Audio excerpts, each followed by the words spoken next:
Welcome to the Wealth Acceleration Podcast with your host, wealth coach Wade Reed. Hey, everybody. This is Wade Reed. I'm the host of the Wealth Acceleration Podcast and founder of Money Mastery Coaching. So for all of you who are listening today, I want you all to become money masters. That's my core objective. Become a money master.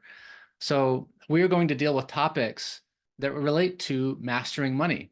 And today's topic is going to be vision. Vision is a bit of a cliche when it comes to business because it's so used. It's used so often. It's kind of so familiar that people overlook it.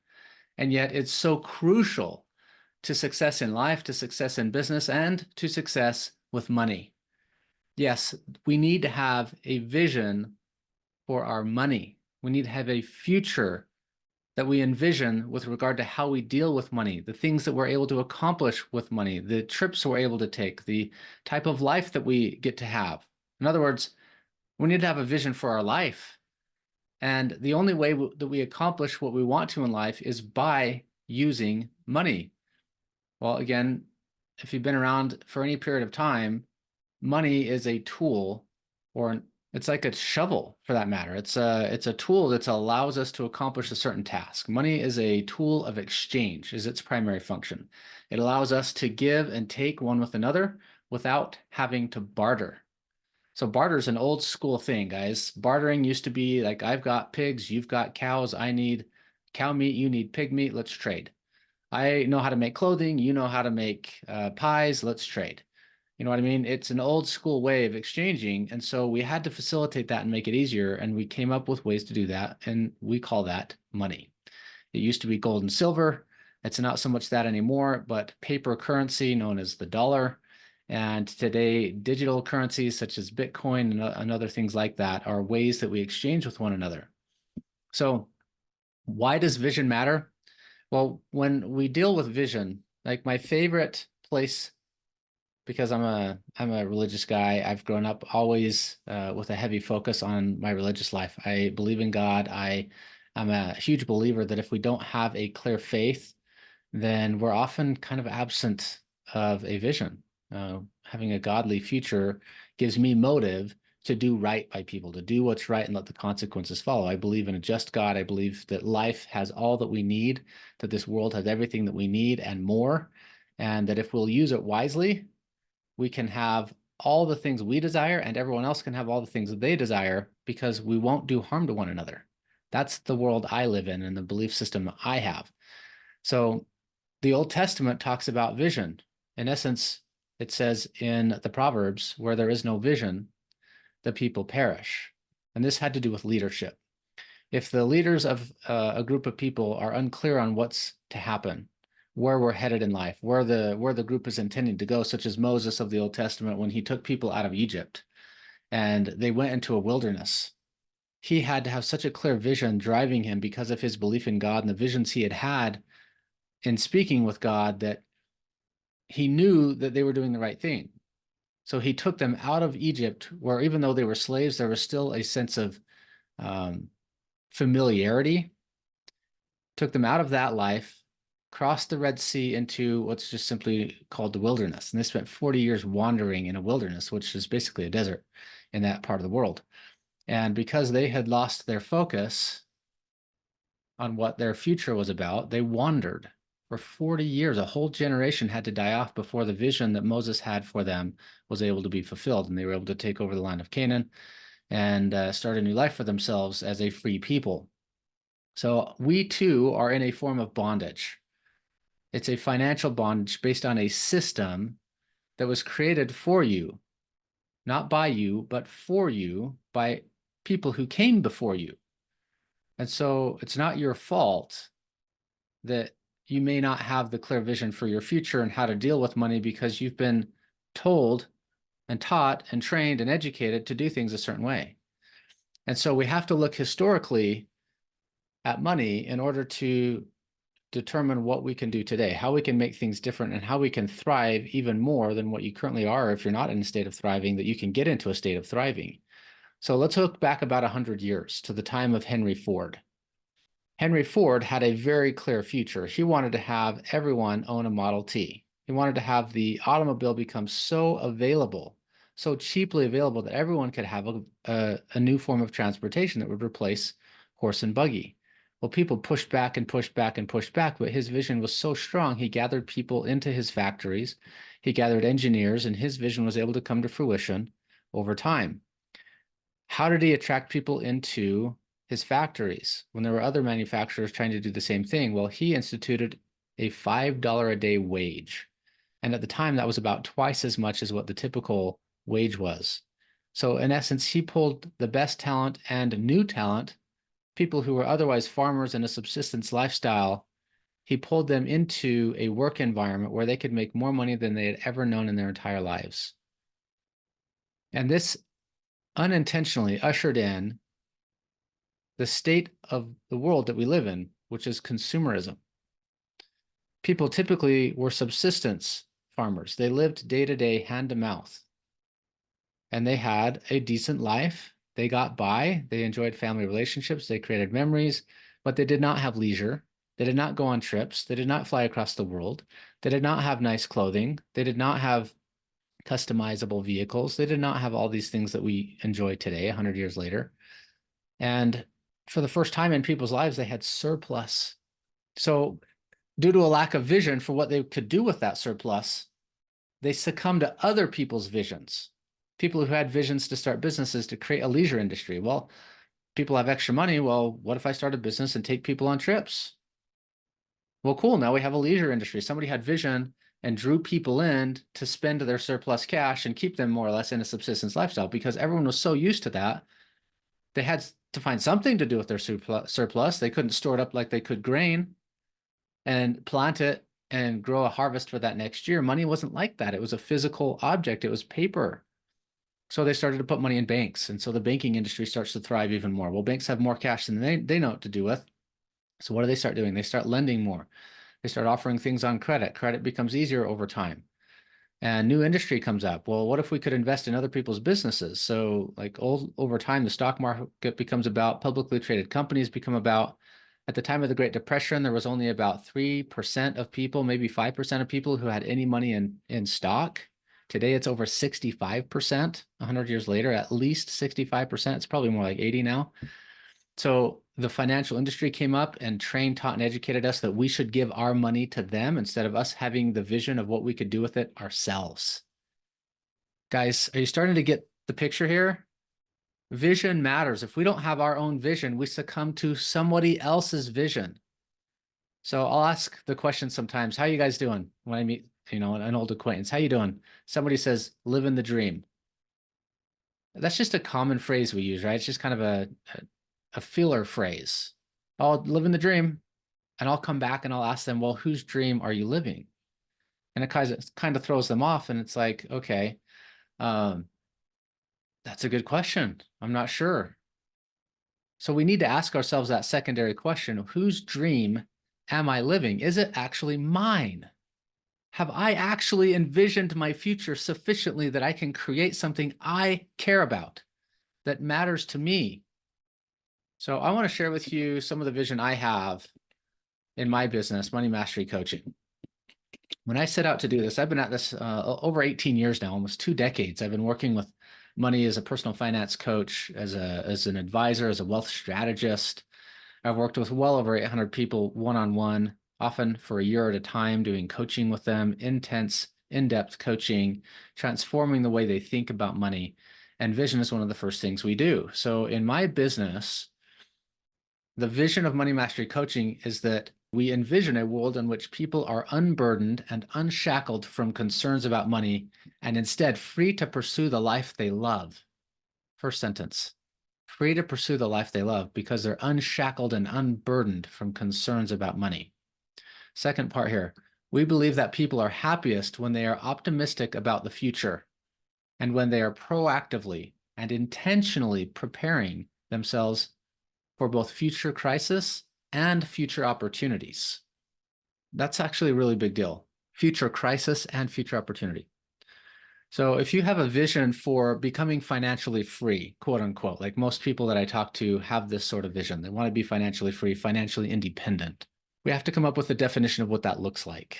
Is this like what some people call FU money. Like I could take off and do absolutely anything I want, whenever I want, wherever I want. I have private airplanes or charters I can take to get anywhere in the world. I have like literally so much money, I have no way ever spending it all. That's highly unlikely that any of us will get there. Very few people in the world are that level of rich. But we can get financially independent in that our assets that we own are paying our bills. We might have a partial financial freedom where our house payment's covered from some passive income. We might have maybe our car payment and our house payment that's covered, right? We have different incremental steps that we can take. So you have to envision what level of financial independence you're looking for and have a reasonable, believable goal, a vision that you can actually believe in, because unless the mind can believe it, it will not be proactive about achieving it. It cannot be intentional. It'll get sabotaged by our unconscious, subconscious belief systems that we've learned from our very, very early ages. From 0 to 7 years old, we are programmed to believe certain ways, and thereby our behavior follows that. So we have to very intentionally check in with ourselves and make sure that what we're setting as a vision is believable. If it's not truly believable, it will not become a reality. It won't be achieved. So proactive and intentional. That's what allows us to prepare for the crisis. Every time I've seen somebody deal with a financial crisis, it's because they were illiquid. So part of your vision might be that I need to have cash available at any time for any purpose. Instead of locking it away in a 401k or an IRA, which we've been trained, taught, and educated to do, maybe we unshackle ourselves from the government control of that sort of financial partnership and choose other assets, other places to store cash that can grow and have tax advantages that are still liquid, so we don't have to tap into a 401k or an IRA and pull money out early in the event of crisis and have an extra tax and lose access to those investments that we had in those vehicles. So preparation is a big deal. If we have a crisis, usually it's a crisis of liquidity. Perhaps we accelerated paying off our mortgage too quickly. We got a 15-year or a 10-year mortgage versus a 30-year mortgage. And when things get tight financially, we can no longer make the bigger payment because we chose into a shorter term loan.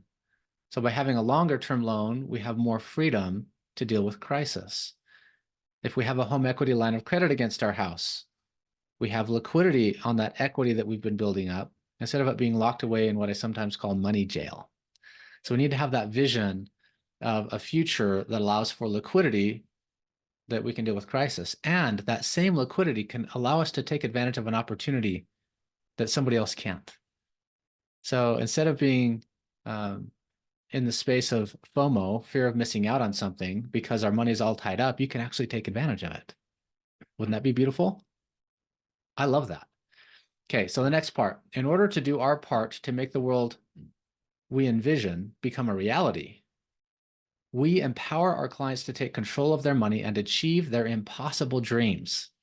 Okay, that's crucial as well. Your impossible dreams. Do you even have one of those? Have you come up with an impossible dream?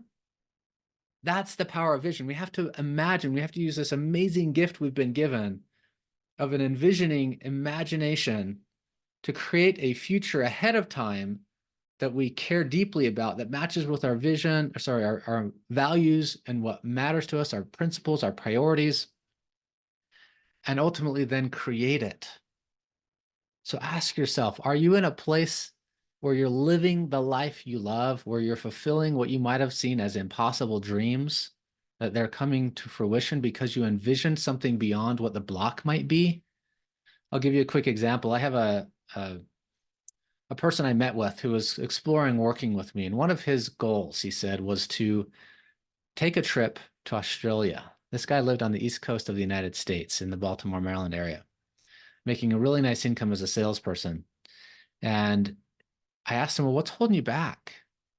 I wanted to understand why he hadn't done this yet. And he's like, well, man, this just so far away. I'm like, well, what do you mean by that? It's only 24 hours flight away. Like you can get a flight from where you're at to California and then a direct flight from California or even Salt Lake City to Sydney. It's like a 16-hour flight, maybe 17 hours direct. So like, really, what's holding you back? Well, I can't get the time off. Well, how much time do you think you need to get off? Well, I think I might need 3 weeks, maybe 4. Like, well, haven't you ever taken more than a few days off? Well, I've taken maybe a week off, he said. Have you known anybody who's taken more than a week off? He said, no. It's like, what? You don't know anyone who's taken more than a week off of work? I'm like, well, you've just met it. You've just met him because I've done this. I took a 3-week trip in 2018 to Africa. I did a Kenya safari with my dad. It was a posh safari. It wasn't a hunting safari. I'm not a hunter, but my dad was going on this trip and he was going to go alone with this group. And I'm like, well, Dad, you didn't even think of asking me. Come on. And so I found a way to do that. And I got 3 weeks off. I'm like, so listen, you now know somebody who's done that. Would you think it's possible? What if you just talked to your employer and you said, this is a really important thing to me. I'd like to be able to get to Australia. I need about 3 weeks to do that. Can we create a way for me to take that time off? He hadn't even thought of that possibility. So we have to be willing to use our imagination to achieve impossible dreams. For him, that was literally an impossible dream. He wanted it, but he didn't believe it was actually possible.